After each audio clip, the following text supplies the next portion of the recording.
दोस्तों, क्या आपको भी लग रहा है कि बाजार से सामान खरीदना पहले से ज्यादा महंगा हो गया है? सब्जियां, दाल, दूध, फल, लगभग हर जरूरी चीज की कीमत बढ़ती जा रही है। अब इसकी पुष्टि सरकारी आंकड़ों ने भी कर दी है। जून 2026 में खुदरा महंगाई बढ़कर 4.38% पर पहुंच गई है। आखिर महंगाई अचानक क्यों बढ़ी? इसका आपकी जेब, आरबीआई और देश की अर्थव्यवस्था पर क्या असर पड़ेगा, आइए आपको आसान भाषा में समझाते हैं। नमस्कार, प्राइड न्यूज के डिजिटल प्लेटफॉर्म पर आप सभी का स्वागत है और मैं हूं आपके साथ अब्दुल समद इसरार।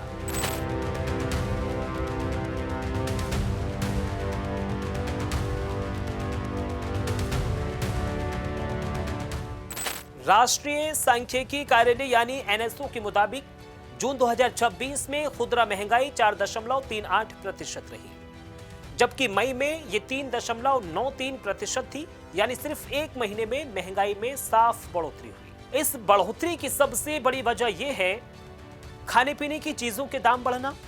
खाद्य महंगाई भी बढ़कर 5.32% हो गई है। यानी रसोई का बजट अब पहले से ज्यादा भारी पड़ रहा है। अब सवाल है कि आरबीआई के लिए ये चिंता की बात क्यों है? तो दरअसल सरकार ने आरबीआई को जिम्मेदारी दी है कि महंगाई को 4% के आसपास रखा जाए।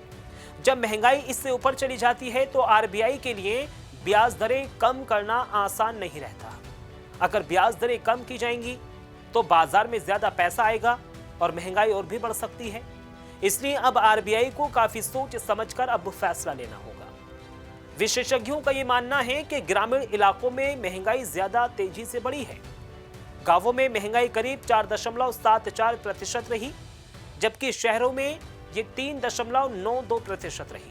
और इसका मतलब यह है कि गांवों के लोगों पर महंगाई का असर ज्यादा पड़ रहा है। आने वाले महीने में भी राहत की उम्मीद कम दिखाई दे रही है, क्योंकि मौसम विभाग ने आसमान बारिश और सामान्य से कमजोर मानसून की आशंका जताई है। अगर बारिश कम हुई तो फसलों का उत्पादन प्रभावित होगा और खाद्य पदार्थों की कीमतें और भी बढ़ सकती है। इसके अलावा कच्चे तेल की कीमतें भी पिछले साल के मुकाबले ऊंचे स्तर पर बनी हुई है। जब तेल महंगा होता है तो ट्रांसपोर्ट और उत्पादन की लागत बढ़ती है और इसका असर लगभग हर सामान की कीमत पर पड़ता है।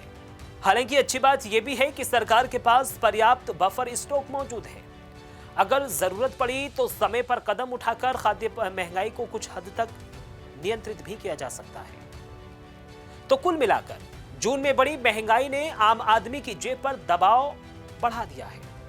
अब सबकी नजरें आरबीआई की अगली मौद्रिक नीति, मॉनसून की स्थिति और सरकार के अगले कदमों पर रहेगी। फिलहाल मेरे साथ सिर्फ इतना ही। मुझे दीजिए इजाजत। नमस्कार।